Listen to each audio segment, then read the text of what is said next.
The future of Spider-Man already seems set, at least for his next movie, since the trailer for Brand New Day simply broke the absolute record for the number of views in 24 hours. We're talking about nearly 720 million views and now over a billion, surpassing the previous record held by GTA 6, which had only reached 475 million.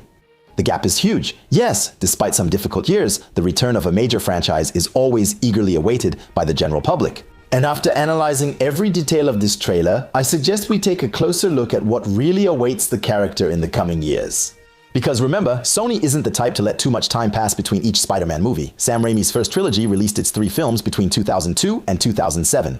For The Amazing Spider-Man, it was 2 films in 2 years, 2012 and 2014. And when Tom Holland took over, it was the same pace. Homecoming came out in 2017, Far From Home in 2019, and No Way Home in 2021, despite COVID. So expect to get a lot of Spider-Man over the next 6 years before Tom Holland probably leaves the franchise. But then, which Spider-Man, which villain? How will this Brand New Day impact Peter Parker's life? That's what we'll explore today. As usual, we're entering the spoiler zone where all dangers await. You're with Kevin Buchart, your favorite theorist's favorite theorist. Intro?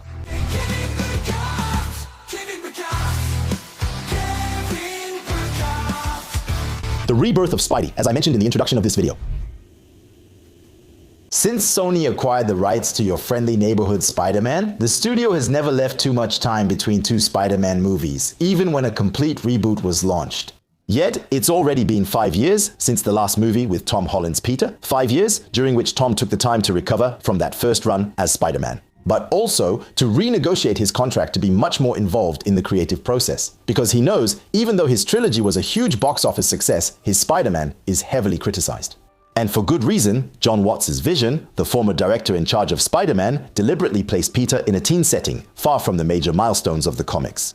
No Harry Osborn, and MJ turned into Michelle Jones, and most of the major villains wasted in a multiversal adventure that ended up being quite disappointing. In short, the MCU's Spider-Man needed to be taken in a new direction, and Tom Holland now wants to give fans what they really want. That's why, today, he's a co-producer on all of his movies. He even said he spent entire days on Reddit forums to really understand what matters to the fans. And who better to support this change than a visionary director like Destin Daniel Cretton? It was at the 2025 CinemaCon, exactly a year ago, that the title Brand New Day was revealed. It was also then that the director made a real declaration of love for the character, promising his film will be bold, honor the original, and recreate the comic's most stunning panels.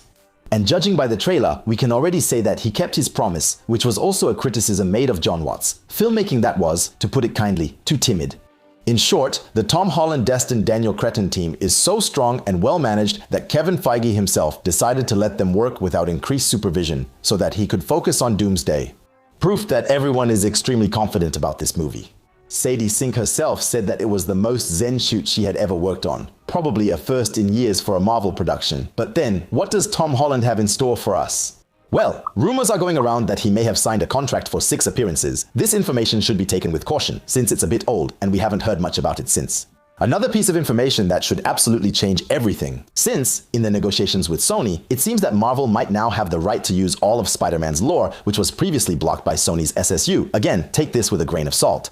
Whatever happens, one thing is certain. The actor is at least signed on for a new trilogy, as he himself says. It's a complete rebirth of the character. A new beginning after what he experienced following No Way Home. The movie feels like a fresh start in terms of tone. I think what Peter Parker is going through after Spider-Man, No Way Home, is really profound and unique to the superhero genre. He has to move forward, not go back, and you'll understand that this is very important for what's coming next. It's as if these 5 years that separate us from John Watts' Home saga are a kind of soft reboot, just like what the entire MCU will go through in the next 2 years. But what could the other 3 be? So?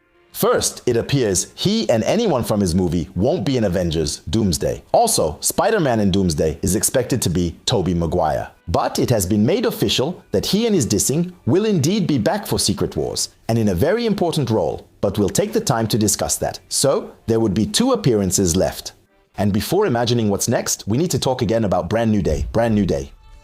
We have to realize that the Peter Parker of the MCU was introduced to us 10 years ago now. In 2016, he was recruited by Tony Stark to fight other Avengers. He's then thrown into his first movie, revealing a Peter unlike any we've seen before on screen. A high school teen with a Stark Tech suit learns being a hero is about more than the suit. This isn't working. How long am I gonna need it for? Forever? Don't you understand? This is all I have. Without this suit, I'm nothing. If you're nothing without this suit, then you shouldn't have it. Okay? I mean, why not? It was interesting, but his character stayed stuck in the Avengers circle and never managed to break out. In Infinity War, he becomes an Avenger. You're an Avenger now. In space, he fights Thanos, then, like everyone else, ends up in a gigantic battle against aliens. He takes Stark's Iron Spider suit. All that before he turned 18, and it doesn't end there. John Watts then decides to have him leave New York to fight a supposedly interdimensional threat across Europe, still tying him to Stark technology, still not in Manhattan. Sony then teases us with Venom, only to finally throw him into a multiversal war, where finally we have iconic villains from the lore, but who will go back to their own worlds and can never be used again. At least in theory, since now Peter has been reset by Strange's spell, this whole weird universe, a bit cobbled together by Sony, now belongs to the past. And that's actually one of the main messages of the Brand New Day trailer. Yes, Peter is alone, and now Spider-Man is his main identity. The events of No Way Home traumatized him. 4 years later, he still has that letter he wrote to MJ that he had promised he'd come back for. He knows that with great power comes great responsibility, and the first of those is not to put the people who love him in danger. That's why I think the first evolution of the character happens in Peter's personal life. You might know that all MCU movies have a production code name. A name that very often hides a meaning related to the plot, which we usually understand afterwards. For example, the first Captain America movie was named Frostbite in connection with Captain's freezing. Civil War was named Sputnik in reference to the Cold War and the Russians. In short, the one for Brand New Day is probably a reference to the Spider-Man Blue Run, an excellent comic that I recommend to you. In this one, Peter, married to MJ, nostalgically remembers the time when he fell in love with Gwen Stacy, his first love. And how she, because of his actions, was killed by the Green Goblin. It's a story about moving forward, about not staying stuck in a traumatic past. I know the trailer puts a lot of emphasis on MJ's return to New York, but Tom Holland, in interviews, mainly insists on the character's rebirth, on the real impact that No Way Home had on him. It's a movie about the transition from adolescence to adult life, and I think that's the real theme of the film. Through Peter's powers, but also potentially those of Sadie Sink, it's about this transition. How do you leave your past behind without becoming a monster, consumed by your traumas? And I don't think Peter's future will be with MJ, but yes, obviously, putting Zendaya in the spotlight in the trailer is mainly a marketing move. What moral would there be in forcing her to leave her new life and boyfriend out of selfishness? That's not the message Destin Daniel Cretton and Tom Holland want to convey. By the way, there's a rumor about a mysterious blonde neighbor who will move in next to Peter, an actress whose name hasn't leaked yet. Possibly a new character, Gwen Stacy, who might be teased to take Mary Jane's place in Peter's life. So I think this movie will really focus on this rebirth, while clearly teasing what's next, starting with the tone. Marvel understood it. Spider-Man belongs to New York, to the streets, to street-level fighting, but the threats in the MCU have always been designed for the Avengers. The heroes don't really fight everyday crime, they all face super powerful global or even downright galactic enemies. Even Moon Knight, who is street level in the comics, ends up fighting Egyptian gods on pyramids. That's why the introduction of Daredevil and Peter's refocusing are essential for the future of the MCU, because they're going to become the pillars of the street level arc. After Secret Wars, as we see in the trailer, many new enhanced enemies appear, a new threat settles in New York, and someone is equipping them. We know that Marvin Jones III is the new Tombstone in the MCU and that his role will be central in the new trilogy. However, the trailer doesn't show any images of him for now.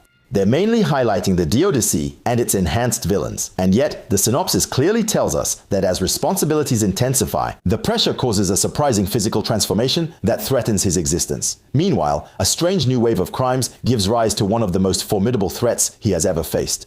And let me remind you what he's already faced: Thanos, the Avengers, the Sinister Five. There weren't 6 of them, so what are we discussing? I don't think it's Tombstone, just a mutate gang leader. We still don't know who's arming these criminals. I still bet on the DODC, because we see McGargan, the future Scorpion, getting out of a Black Hawk helicopter in a prison uniform, smiling. A military helicopter used by the US government, and the landing site matches the explosions seen in the trailer. And remember, the DODC is still a government agency that has clearly become militarized. So, yeah. By the way, a small but important detail, in the spoiler room, we noticed that the scene where Spider-Man gets scanned is not at all an analysis of his mutation. Contrary to what the trailer suggests, it's simply the DODC's entrance gate that scans people to determine whether or not they're superhumans. And everyone missed an important detail: he still has his web shooters, so no, he hasn't mutated yet. This is the moment when he meets the director of the DODC to talk about the escape of Sadie Sink's character. In short, I think Tombstone won't be fully involved in this movie, or at least he won't be the #1 enemy the synopsis talks about. Since he's set to be a main antagonist in the trilogy, it makes sense for him to stay in the background now and not be defeated in the first movie. I think he's already there, lurking in the shadows and possibly using the aftermath to become the new crime boss. Perhaps by using these enhanced criminals through recruitment or simply equipping them, but without immediate exposure. No, Brand New Day is not yet a movie about New York crime. It exists in the background, but it's not the main theme of the film. Because Peter isn't that Spider-Man yet, like I was saying, this movie is above all going to focus on Peter's rebirth. A Peter who has become so locked into his Spider-Man identity that he literally starts to mutate into a spider, the evolution of Peter. A lot of speculation suggests that the DODC is hunting mutants, and that Sadie Sink's character would be one of the most well-known, Jean Grey. By the way, rumors are starting to suggest that there could be other mutants in this film, possibly also imprisoned by the DODC. But it's important to make a distinction between mutants and mutates. Mutants are born with the X gene. They are capable of evolving to become, for some, Omega-level mutants. Peter, on the other hand, is not a mutant. He's a mutate, since he got his powers from the bite of a genetically modified spider. So what he's going through here isn't a mutation in the sense of mutants, but rather an evolution, and this evolution, unlike that of mutants, is not irreversible. We're still unsure how this transformation will progress.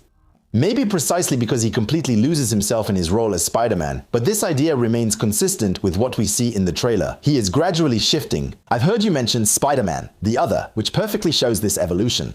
Peter develops new abilities there. Organic web production, night vision, enhanced strength, control over spiders, and even stingers hidden in his wrists. These are very unique attributes that Marvel could decide to include here, because up until now, Peter has depended heavily on Stark technology to stand on his own in the Avengers movies. These developments could help make him independent and prepare him for challenges like Secret Wars. Many, including myself, expected a symbiote-related evolution, like in Secret Wars from 1984. Finally, with a black suit. But with this trailer, I'm less and less convinced. This current evolution already gives him abilities similar to those of the symbiote. Above all, it comes with a behavioral change. He's noticeably more aggressive and unstable, especially in the prison scene. He went through this phase after Aunt May's death, and now it seems he's reliving it here in a different form. So, personally, I find it hard to imagine Marvel making him go through exactly the same thing again with the symbiote. Yes, the scene with the black eyes raised some doubts, but if you look closely, they're not completely black, they have a blood red tint, and that changes a lot of things. First possibility, his mutation in the other. Just before his death, Peter becomes almost monstrous to protect MJ, and his eyes take on exactly that shade. It's simply about his transformation. Second possibility, a bolder one, Jean Grey, a version of Jean who doesn't fully control her powers yet, already influenced by the Phoenix, and who could take possession of Peter.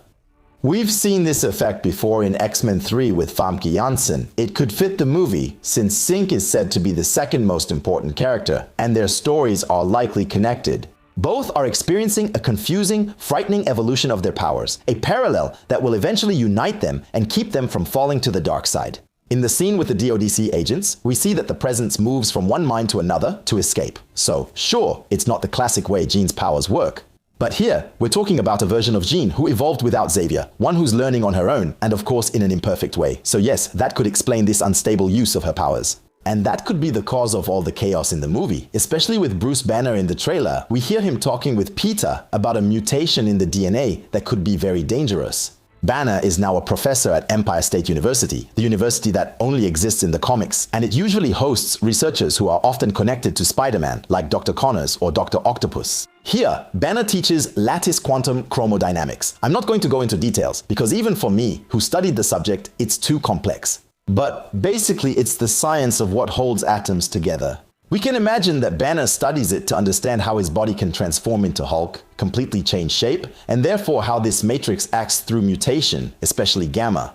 In short, I think Banner is important in this movie to start explaining this principle of mutation to us. How maybe Thanos' snap accelerated this mutation through the X gene. We're just starting to get some clues, clearly, but I don't think that he's also there to explain the arrival of mutants. And it's probably like this that he will meet them and everything will go haywire. We can clearly see that she is able to enter people's minds. And what if, during their interaction, she managed to enter Bruce's subconscious and met a fragmented mind there? She could then unintentionally release Hulk, despite the device he's wearing, by awakening a personality that's been locked away for years. That would completely explain his return to Savage mode. Well, I'm getting a bit off track. Let's get back to Peter. Many imagine a transformation into Man-Spider, but I don't believe that. His evolution is biological, but mainly symbolic. The image has been widely shared, and many have sent it to me. However, it's not from Brand New Day, but from a deleted scene in Sam Raimi's Spider-Man 2. You can see it in the police cars, which differ from the movies and are clearly from New York 20 years ago. So Peter is in a movie where he must control his instincts and avoid being overwhelmed, which is crucial for adulthood. But the real question is, where does all this lead us? We know that Brand New Day takes place 4 years after No Way Home, which puts it either in 2028 at the time of the Thunderbolt events or in 2029 just before Avengers Doomsday. And yes, I really hope that after Secret Wars, we'll go back to a timeline that matches our own era, because right now, this little game is really starting to get complicated. Anyway, Marvel and Sony did an incredible job keeping as many secrets as possible about the movie. As a result, it's extremely hard to imagine how all of this is going to end. One thing is certain, none of these characters will be in Avengers Doomsday. However, Tom Holland and Sadie Singh are confirmed for Avengers Secret Wars. And if we believe last year's concept art leaks, Hulk should also be part of it. So they're definitely going to have to bring everyone together up to that point. But that's not all. I even think they'll be among those who won't be affected by the memory wipe caused by Doom through the creation of Battleworld. So, we have two possibilities. The first is the Raft from the comics. In Secret Wars, some of the heroes and villains survived the last incursion thanks to rafts. And actually, there's a rumor that the Raft prison, which literally means rafts in English, could be used by Reed Richards as a multiversal bunker, kind of like in Marvel Zombies. So, we could imagine that at the end of Spider-Man, Peter, Jean, and Hulk get arrested by the DODC and locked up there. That would explain both their absence in Doomsday and their return in Secret Wars. The second possibility would be a huge incursion in the New York set at the end of Brand New Day. We know that a team is going to stay on Earth. During the last incursion in Doomsday, possibly against the 828 universe of the Fantastic Four, or maybe the 838 from Multiverse of Madness. We could then imagine a post-credit scene in Doomsday where Peter, Jean, and Hulk go through a portal to join the other heroes, or even Jean, who could protect them to prevent Doom's lobotomization. But honestly, I'm leaning much more toward the first option, which would actually maintain the suspense better. In any case, Peter would end up on Battleworld, a world with a medieval look.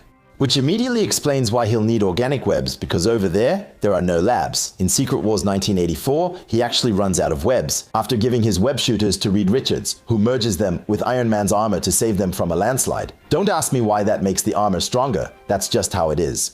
They just needed an excuse to take away his web shooters, since afterwards, Peter makes himself a new suit with an alien machine. And that's when the black suit appears for the first time, which is actually a symbiote. A living suit which generates its own webs and makes Spider-Man formidable, truly effective, and that's also why I think this adaptation is becoming less and less likely. Giving him organic webs in Brand New Day, making him go through an aggressive phase, it already looks like what the symbiote brings. So, it seems they might not have permission to use Venom yet. I hope I'm wrong, but honestly, it doesn't look good. Despite his absence in Doomsday, several sources indicate that Peter will be extremely important in Secret Wars, and it makes sense, whether it's the 1984 version or especially Jonathan Hickman's version in 2015. From the Ultimate Universe, Miles is found hiding in a raft by Sheriff Strange, who brings him to his hideout with another raft. Miles helps open it, releasing the Avengers, including Peter Parker. Reed sends them together on an infiltration mission to find the source of God Emperor Doom's powers. With Valeria's help, they find a hatch under the castle and discover Molecule Man abandoned to his fate.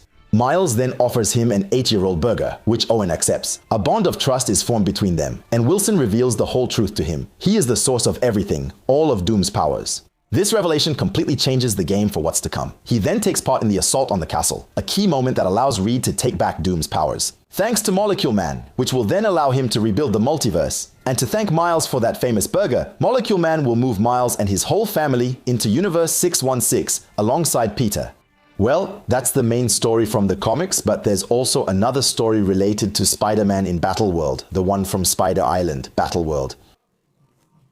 And each of these regions represents a comic book event that happened differently, with a multitude of variants, like one big what if.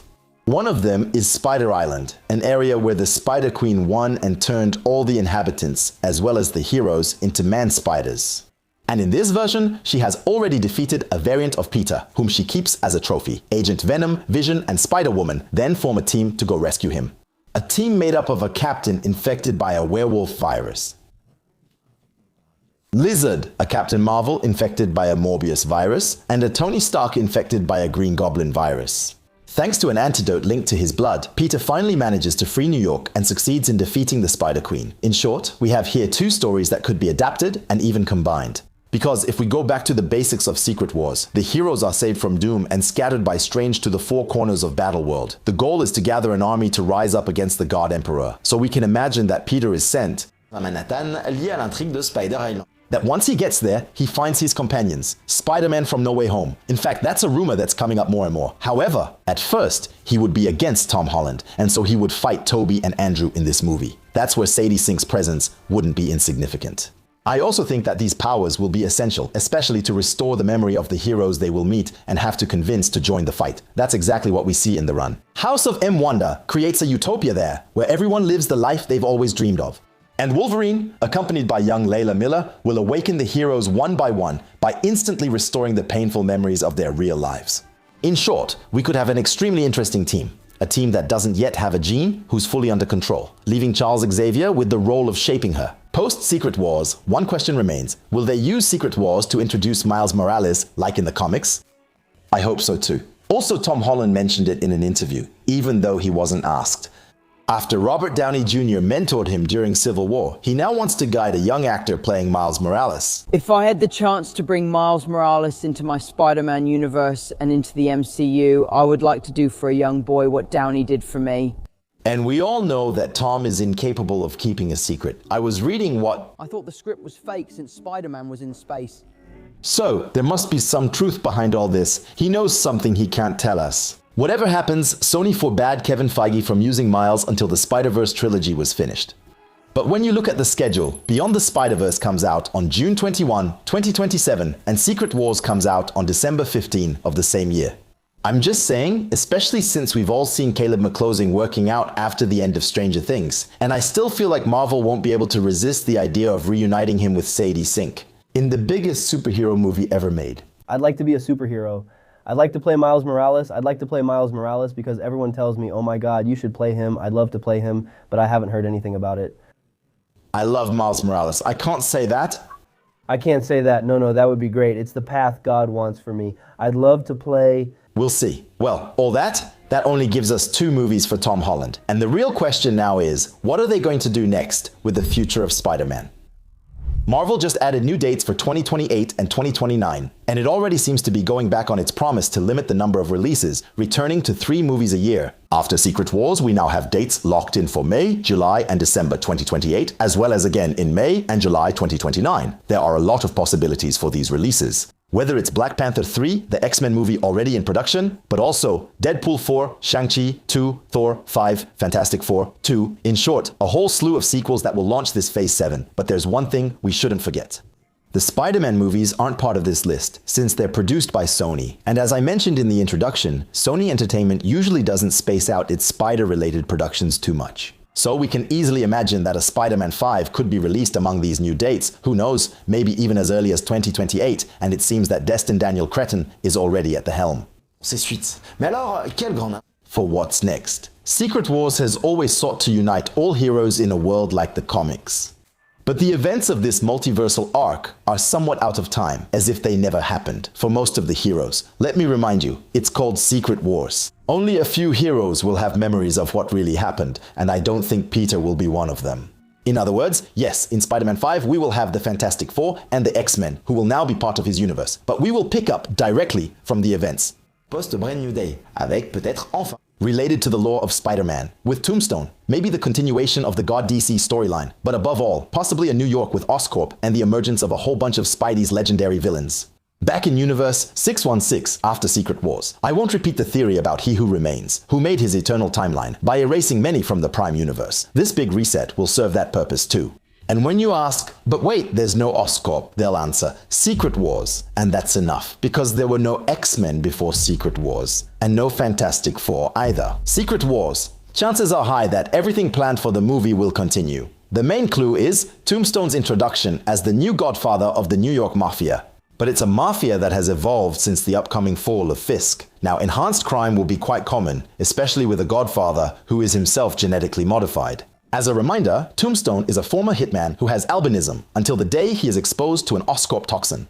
Completely transforming his skin, he becomes as hard as stone, resistant to almost everything. His strength is multiplied, as is his endurance. He then becomes one of New York's most feared gangsters. So, we can easily imagine that, in the MCU, he's the one who puts together his own inner circle of supervillains, probably adapting the Gang Wars run in the future. I talked about it in the trailer analysis video. But in the comics, after Fisk's fall, many gang leaders tried to seize power. And it all starts with an assassination attempt on Tombstone. But I think these events will happen a bit later. Let's talk first. Du méta-vilain que nous connaissons déjà. Mac Gargan, the Scorpion. That's one of the first big leads for what's next. We see in the trailer that Scorpion is going to be important in the movie. Insiders are even saying that he's here to stay. And guess what? The actor Michael Mando teased his return a few months ago on Instagram, but not with just any random post. After several stories with Scorpion toys or images teasing his return to the role, Mando ended up sharing 2 stories with another well-known villain. Yes, I know, I told you there was little chance that Venom would actually be adapted. But wait, I don't think an entire movie will be dedicated to him like in Spider-Man 3 where he corrupts Peter. I also doubt they'd risk repeating the Venom trilogy's mistakes if the character joined the MCU.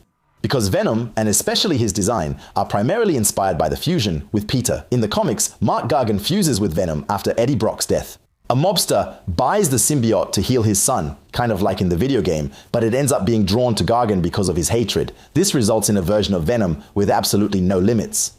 Cannibalism, rage, murder. The symbiote reflects the nature of its host. And what if the symbiote's future started with Gargan before moving on to Peter? Who, rather than turning to violence, could channel it? Then it could finally end with an anti-hero Eddie Brock avoiding Peter's classic arc of turning aggressive all over again with Tom Holland. We'll see. Another theory that's been discussed a lot lately is the Jackal. De nombreux insiders pensent que le Jackal could appear in Spider-Man, Brand New Day, or even be the hidden villain. As a reminder, the Jackal is the identity of Professor Miles Warren, a biologist who teaches at Empire State University, where Peter studies.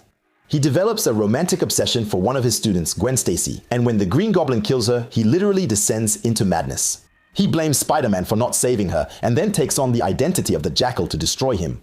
That's where the Clone Saga begins, a very controversial storyline, since it's very long and sometimes hard to follow.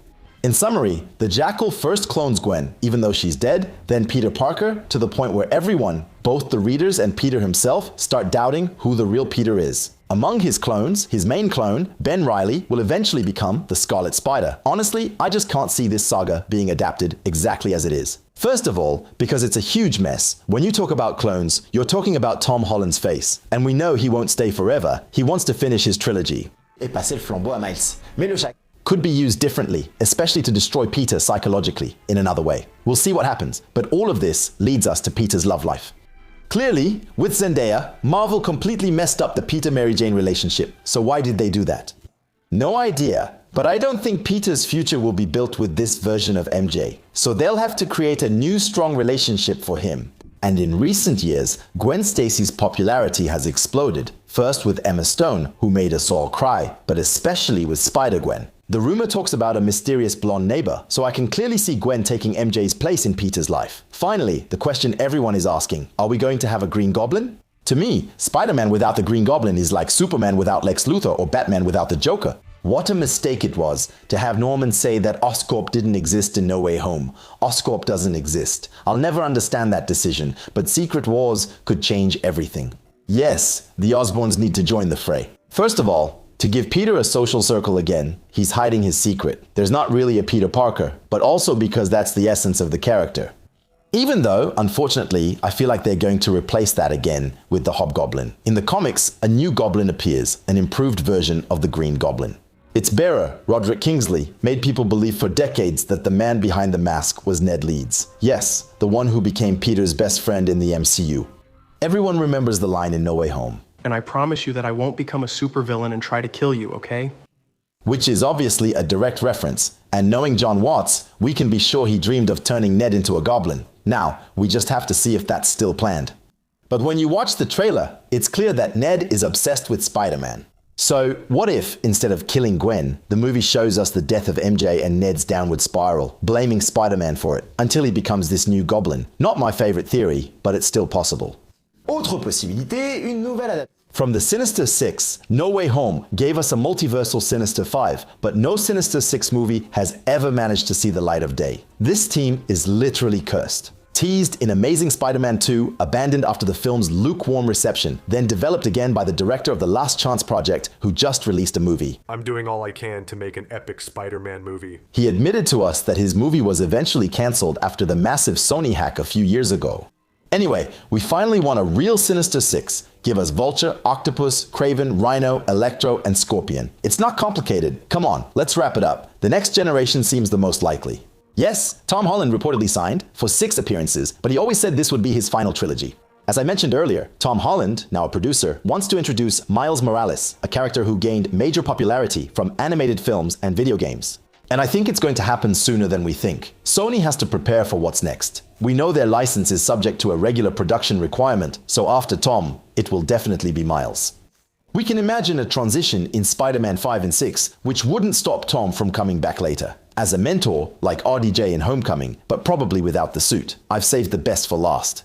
Because even with a trilogy movies, and looking at what Marvel is planning for the street level, with Daredevil, Born Again, Season 2, The Punisher, One Last Kill, and Brand New Day, all coming this year, it's clear they're setting up a mashup movie. After Secret Wars, there won't be any Avengers for a long time. Teams will multiply. X-Men, Fantastic Four, possibly Young Avengers, and Midnight Suns.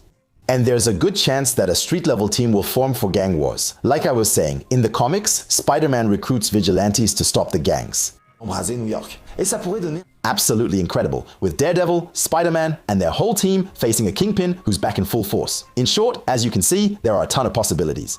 We'll wait for Brand New Day, of course, to see which direction things go. But one thing's for sure, the future of street-level storytelling in Spider-Man is more exciting than ever. Personally, I can't wait. If you liked this video and are new here, I analyze and theorize about the Marvel Universe daily. Subscribe for more content. In the meantime, don't forget to stay curious. That's the secret to being happy. See you.